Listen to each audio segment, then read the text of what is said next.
Hello, Warriors fans. Do you want to always be up to date with all the team's news? Subscribe to our channel to get all the latest updates firsthand. We are committed to bringing you the most recent information directly from the team, ensuring that you are always well informed. After finishing the previous season just above 50%, with a record of 44 wins and 38 losses, the Golden State Warriors now find themselves below the critical line with 10 wins and 14 losses, sitting in the 11th position in the Western Conference as NBA games begin today. To make matters worse, the Warriors have lost 3 consecutive games, tallying only 4 wins and 6 losses in their last 10 matchups. In other words, the days when the Warriors were a dynasty are long gone, and NBA teams can clearly see that. However, all hope is not lost.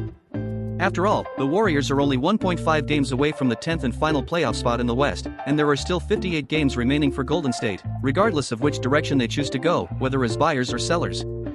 Several teams are already reaching out to Golden State for potential trades, which is no surprise to ESPN's Adrian Wojnarowski, who believes that the Warriors will be heavily involved in discussions before the February 8th trade deadline. While some may believe that the Warriors could change course and embrace a rebuilding effort, that's not Wojnarowski's expectation. He anticipates an interesting trade deadline. I think there are many teams right now who think they're in a pretty good position. I think the asking price for good players at this trade deadline, as often is the case, will be high. But I believe Mike Dunleavy and Golden State will be very open to trying to improve this team. Draymond Green's indefinite suspension leaves the Warriors even more short-handed. His playing status is unknown, but for now, Golden State knows they won't have their intimidating power forward in the foreseeable future unless a trade is made. Coach Steve Kerr will have to continue being creative to ignite a spark in his team. On Thursday, Kerr benched Andrew Wiggins in favor of rookie Brandon Podski, despite Wiggins scoring more points than Podski. This is just one example of the changes that Warriors fans might see in the next few months as the team seeks to get back on track. Perhaps this includes trades. Warriors coach Steve Kerr sent a message of support to Andrew Wiggins, despite pulling him out of the starting lineup. It's not easy for him, Kerr told reporters after the Warriors fell short against the Los Angeles Clippers 121-113 on Thursday, December 14th. I don't think he's ever come off the bench, except for last year's playoff game when he returned from an absence. So, this is not an easy time for Wiggins. But I know who he is, I know his character, and I believe in him. Wiggins scored 9 points on 4 of 9 shooting off the bench.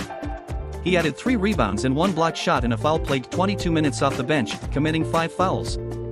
I thought he was great in the way he approached it, Kerr said about Wiggins.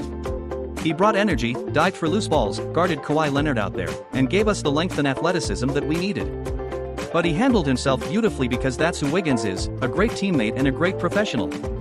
During this turbulent season, Wiggins is averaging 12.0 points on 41.4% shooting, his lowest scoring average since his rookie year. His sharp decline has been striking since he played a pivotal role in the Warriors' title run 2 seasons ago. Last year, Wiggins missed 22 games to attend to his ailing father, former NBA player Mitchell Wiggins, and he has never been the same player since that personal crisis. Steve Kerr explained the lineup change, replacing Wiggins and the suspended Draymond Green in the starting lineup with rookie Brandon Podski and third-year forward Jonathan Kuminga. It felt like we needed a change, Kerr said about his decision to shuffle the rotation.